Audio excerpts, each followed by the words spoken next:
I accidentally walked in on my cousin in the bathroom, but she told everyone I did it on purpose and acted inappropriately. Now my entire family believes her, cut me off, and completely disowned me. This is a really intense and heartbreaking story. I can definitely help you rephrase and rearrange it while maintaining the original length and avoiding bold text. Here's a revised version of your script. For years ago, at 19, I was abruptly cut off and disowned by my family. They believed I had intentionally acted inappropriately with my younger cousin, Tracy, leading to their collective rejection. I had gone to my aunt's house for our annual summer family barbecue.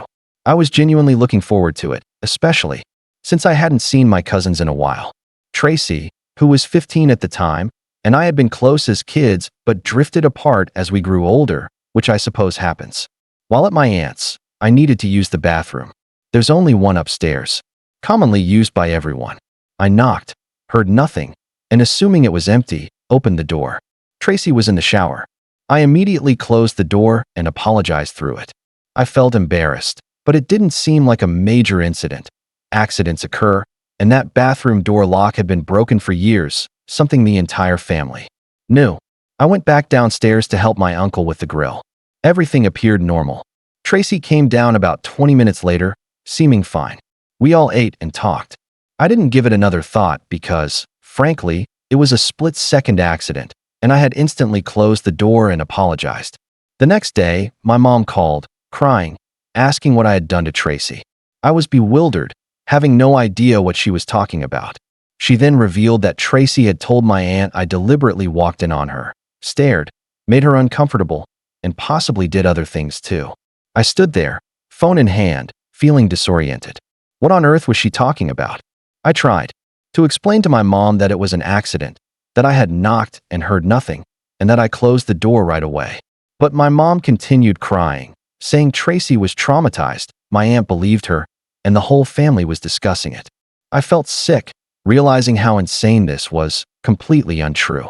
My dad then got on the phone, yelling, demanding to know how I could do such a thing to a child. I tried to tell him I did nothing, that Tracy was lying, but he wouldn't listen. He told me I was no longer welcome in their home, that they were ashamed of me. I hung up, unable to believe this was happening. Over the next few weeks, things escalated. Tracy apparently told more family members that I had been inappropriate, fabricating additional untrue details. My parents completely cut ties, refusing to speak with me. My aunt and uncle barred me from their house. Most of my extended family stopped inviting me to gatherings, all of them believing Tracy's story. I tried reaching out to various family members to present my side, but no one would listen. They all claimed Tracy had no reason to lie and that I should accept responsibility for my actions. I felt like I was screaming into a void, asserting my innocence and the accidental nature of the event, but no one cared. It felt as if I were living in an alternate reality where everything was inverted. My parents changed their locks, and my mom sent a text stating they wouldn't see me until I admitted what I did and got help. My dad wouldn't even acknowledge my calls. At 19, I suddenly had no family, no support system. I was completely alone and devastated. I had to take a break from college because my parents had been helping with tuition, and now I couldn't afford it alone. I moved in with a friend and found a job, barely scraping by financially. Emotionally, I was a wreck. My entire family thought I was some sort of predator, all because I accidentally opened a bathroom door. The worst part was I started to doubt myself, wondering if I had done something wrong I couldn't recall, or if something about me had genuinely made Tracy uncomfortable, even though I knew in my heart it was just an accident. But when everyone you love and trust turns against you, it makes you question everything about yourself and your reality. I spent months in therapy trying to process this, and my therapist helped me understand I wasn't crazy and that what happened to me was unjust. Yet, it didn't alleviate the pain or bring my family back. I had to learn to live with the fact that the people who were supposed to love me unconditionally chose to believe a falsehood over their own son and nephew. Fast forward 4 years, and I've built a new life. I finished college through night classes and student loans, secured a decent job, and have a loving girlfriend who knows my story and believes me. I've been in therapy all this time, working through the trauma of losing my entire family over something I didn't do. Then, last week, my mom called me out of the blue. We hadn't spoken in 4 years. She was crying, saying Tracy had confessed to making everything up, that she lied about everything, and that she was sorry and wanted to set things right. I literally dropped my phone, unable to process what I was hearing. Apparently, Tracy is now in therapy too, and her therapist helped her realize she needed to come clean. Tracy called my aunt, admitted crying that she fabricated the entire story because she was going through a difficult period and craved attention. My mom was pleading with me to come home, saying they were all so sorry and wanted to make it up to me, that they never should have doubted me. I sat there listening, unsure whether to laugh, cry, or scream. Where were they when I needed them 4 years ago, when I was telling them the truth? My aunt apparently wants to have a family meeting, where Tracy apologizes to everyone, and they all want to welcome me back into the family as if nothing happened. My parents are talking about helping me pay back my student loans and making up for lost time, and I just feel numb. How do you recover from something like this? I told my mom I needed time to think about it and haven't called her back.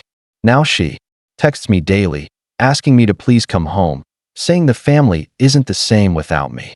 My dad even sent a text, the first time he's contacted me in 4 years, simply saying he's sorry and loves me. But I keep thinking about all the nights I cried myself to sleep wondering what I did wrong.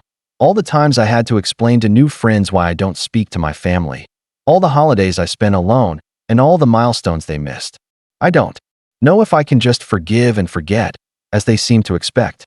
My girlfriend thinks I should at least hear them out, but she also says she'll support whatever I decide, and I love her for that. But I'm so confused, angry, and hurt.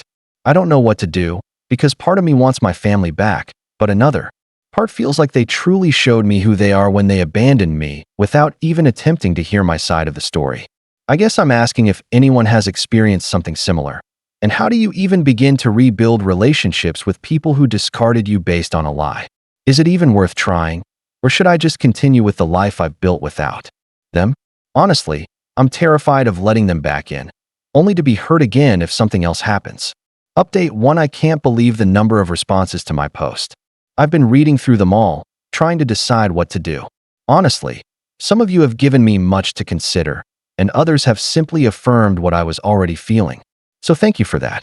Many people are advising me to take my time and not rush into anything, which makes sense because I've been fine without them for 4 years, so there's no urgent need to make a decision now. I think I needed to hear that because my mom's daily texts make it feel urgent, but it truly isn't. Some of you asked about Tracy's apology. Honestly, I haven't heard from her directly yet, which is odd. You'd think she'd want to call me herself, if she genuinely felt remorseful. So far, it's just been my parents and aunt telling me she's sorry and wants to make things right. But I haven't actually heard her voice or received a direct apology from her. My mom called again, and I told her I need Tracy to call me herself if she truly wants to apologize. My mom became quiet and said Tracy is still in therapy, working through some things, and isn't ready to speak to me directly yet. I responded, well, then she's not ready to have me back in the family either if she can't even face what she did. That seemed to catch my mom off guard, and she started backtracking, saying Tracy is just scared and doesn't know what to say. I reminded her that I was scared too when I was 19 and my entire family turned against me, but no one cared about that then. So why should I care about Tracy's feelings now? My mom went quiet again. I also asked my mom why they didn't believe me 4 years ago and why they were so quick to cut me off without even attempting to hear my side. She said Tracy seemed so distressed and convincing that they felt they had to protect her. I asked her if it ever occurred to them that I might be telling the truth, and she admitted they never truly considered it. That hurt more than I expected because it confirms what I already knew. When push came to shove, they chose to believe a 15-year-old's word over mine, without any evidence or investigation. They were willing to discard their relationship with me based on nothing but her claim, which shows me exactly how much faith they had in my character. My mom kept saying they're different people now, that they've learned from their mistakes, and they want to make it right.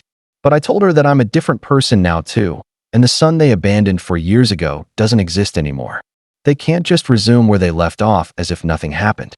I think what bothers me most is that they seem to expect me to be grateful that they're willing to take me back, as if they're doing me a favor, when in reality, they should be begging for my forgiveness and understanding that I might not be able to give it to them, and that would be completely justified. I've been thinking a lot about what kind of relationship I could even have with them if I decided to try, and how we could ever return to where we were before, because there's too much damage, too much time has passed, and too much trust has been broken. Perhaps that's okay, and maybe a limited relationship is better than no relationship, but I don't know. The thought that keeps recurring is this: if Tracy could lie about something this serious for attention, what else might she lie about in the future? If my parents were willing to disown me once based on her word, what's to stop them from doing it again if she decides to cause more drama? I don't think I can live with that uncertainty hanging over my head. I'm going to continue taking my time with this decision and not let anyone pressure me into moving faster than I'm comfortable with. I think for now, I'm going to ask Tracy to write me a letter explaining exactly what happened, why she lied, and what she's doing to ensure it never happens again, before I even consider meeting with any of them in person. Update 2: this situation just keeps getting more complicated, and I'm starting to understand why Tracy wasn't ready to talk to me directly. Apparently, there's more to this story that my parents conveniently omitted when they first called me. Tracy finally did call me 2 days ago, and the conversation was nothing like what I expected. Honestly, it made me even angrier than I was before, because the whole thing is so much worse than my parents made it seem. Tracy called me, crying from the start. She told me she was sorry and that she knew what she did was wrong. But then she began explaining why she did it. And this is where it gets truly messed up. Apparently, her parents were in the midst of a really nasty divorce at the time, and her dad was cheating on my aunt. Tracy knew about it and was keeping it secret. She said she was angry at all the adults in her life for lying and keeping secrets, and she wanted them to hurt the way she was hurting. She thought if she fabricated a story about me, it would unite everyone to protect her and make her feel like people cared about her. I listened, thinking, "Are you serious right now?" I asked her if she understood that she destroyed my life for 4 years because she was having feelings about her parents' divorce. She started crying harder, saying she didn't think it would go as far as it did, and that she thought people would just be angry at me for a little while, and then it would blow over, and everything would go back to normal. I told her I had to take a break from college, lost my entire family, and spent 4 years in therapy dealing with the trauma of being accused of something I didn't do. She kept saying she was sorry, but sorry doesn't give me back those 4 years, and sorry doesn't undo the damage she caused to my relationship with my parents. Then she told me something that made my blood boil. After a few months, when she saw how seriously everyone was taking it and how completely they had cut me off, she wanted to retract her story. But my aunt told her that if she changed her story, then people would think she was lying to protect me, and it would make things worse. So, she should just keep quiet and let it fade away naturally. So not only did Tracy lie in the first place, but my aunt actively encouraged her to continue lying, even when Tracy wanted to come clean. That means my aunt knew there was a possibility that Tracy was lying and chose to keep me exiled from the family rather than risk the embarrassment of admitting they might have been wrong. I asked Tracy if my parents knew about any of this, and she said she doesn't think so, but she's not sure. Honestly, at this point, I don't know what to believe, because everyone in this family seems comfortable with lying when it suits them. So how can I trust anything any of them say? The worst part is that Tracy kept talking about how difficult these 4 years have been for her, living with the guilt, and how she's been in therapy trying to work through it. I wanted to scream at her that she chose to live with guilt while I was forced to live with exile, shame, and the complete destruction of my family relationships. She asked me if I could ever forgive her, and I told her honestly that I don't know, and that forgiveness isn't something she gets to demand from me just because she finally decided to tell the truth. If she truly wants to make amends, she needs to understand that this process is about what I need, not about making her feel better about what she did. After we hung up, I called my mom and asked her if she knew about my aunt telling Tracy to keep lying. My mom became very quiet and said that my aunt mentioned something about not wanting to confuse Tracy by pressuring her to change her story, but that they never discussed it in detail. I think my mom is lying, or at least not telling me the whole truth. I also asked my mom why nobody ever thought to investigate Tracy's claims, or ask for details, or try to verify her story in any way. My mom said that they were just trying to protect Tracy and they didn't want to traumatize her further by making her relive what happened. I said, "What about protecting me and making sure you weren't destroying an innocent person's life?" My mom started crying, saying they made mistakes, and they're sorry, and they just want their son back. But I told her that the son she had 4 years ago trusted his family to have his back and believed that they knew him well enough to know he would never do something like what Tracy accused him of. That person is gone and isn't coming back. I think what hurts most is realizing that my family was willing to discard me so easily, and that they never truly knew me at all. Because if they did, they would have known that I'm not capable of what Tracy accused me of, and they would have at least tried to hear my side before completely cutting me off. My girlfriend thinks I should demand a family meeting where everyone has to acknowledge exactly what they did wrong and how it affected me before I even consider having any kind of relationship with them. Honestly, that sounds like a good idea, because I'm tired of everyone acting like this is just a misunderstanding that we can move past without truly dealing with what happened. I'm also thinking about asking my aunt directly what she knew and when she knew it, because if she was encouraging Tracy to keep lying, then she's just as responsible for this mess as Tracy is. I don't see how I can have a relationship with someone who actively worked to keep me away from my family for years. Update 3: I had the family meeting, and it was everything I expected it to be, which is to say it was a complete disaster, and confirmed everything I already suspected about these people. Honestly, I think it gave me the clarity I needed to make my final decision about this whole situation. My parents arranged for everyone to meet at my aunt's house, which felt strange, because that's where this entire nightmare began, but whatever. When I arrived, it was my parents, my aunt, and uncle. Yes, they divorced during the time I didn't see them, and my uncle was specifically there because of this matter, and Tracy. They all looked like they were attending a funeral, which I suppose, in a way, they were, because this was definitely the end of any chance we had at rebuilding our family relationships. Tracy was sitting on the couch, looking like she'd been crying, and my aunt had her arm around her, as if she were the victim. In all this, my parents were sitting across from them, looking nervous and uncomfortable. No one seemed to know how to start the conversation, so I just jumped right in and said I wanted to hear from each of them exactly what they did wrong and how they planned to ensure nothing like this ever happened again. My mom went first. She said she was sorry for not believing me and for cutting me off, and that she should have listened to my side of the story. I said, "Okay, but why didn't you?" She said that Tracy seemed so upset and convincing, and they were just trying to protect her. I said, "So? You chose to protect her feelings over my life." And she didn't have an answer for that. My dad said he was sorry for refusing to talk to me, and that he reacted out of anger and fear. I asked him what he was afraid of, and he said he was afraid that I might actually be dangerous. I said, "So you really thought your own son was capable of sexually assaulting a child?" He looked down at his hands and nodded. That hurt more than anything else he could have said. My aunt went next, and this is where things became truly unpleasant, because I asked her directly about telling Tracy to keep lying. She immediately became defensive and said that she never told Tracy to lie, and that she was just trying to protect her daughter from further trauma. I said, "So you knew Tracy might be lying, and you chose to let me stay exiled rather than risk finding out the truth?" She started yelling at me, saying I was twisting her words and that she was just being a good mother and protecting her child. I yelled back that she was being a good mother at the expense of destroying someone else's child, and that she actively participated in keeping this lie going even when Tracy wanted to tell the truth. Tracy finally spoke up and said that she told my aunt she wanted to retract her story after a few months, and my aunt told her that people might not believe her if she changed it then, and that it would be better to just let it fade away. My aunt's face went white, and she said that Tracy was misremembering what happened. Tracy started crying and said no, she remembered exactly what happened. My uncle tried to play peacemaker and said that everyone made mistakes and we should focus on moving forward.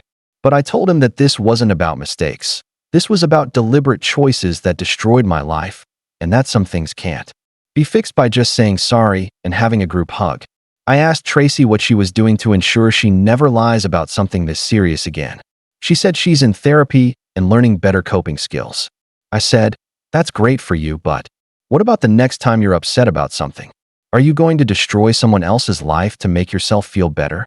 She said no, but how can I believe that when she already proved she's willing to lie about serious things when it suits her? The whole thing devolved into everyone talking over each other, making excuses, and trying to minimize what they did.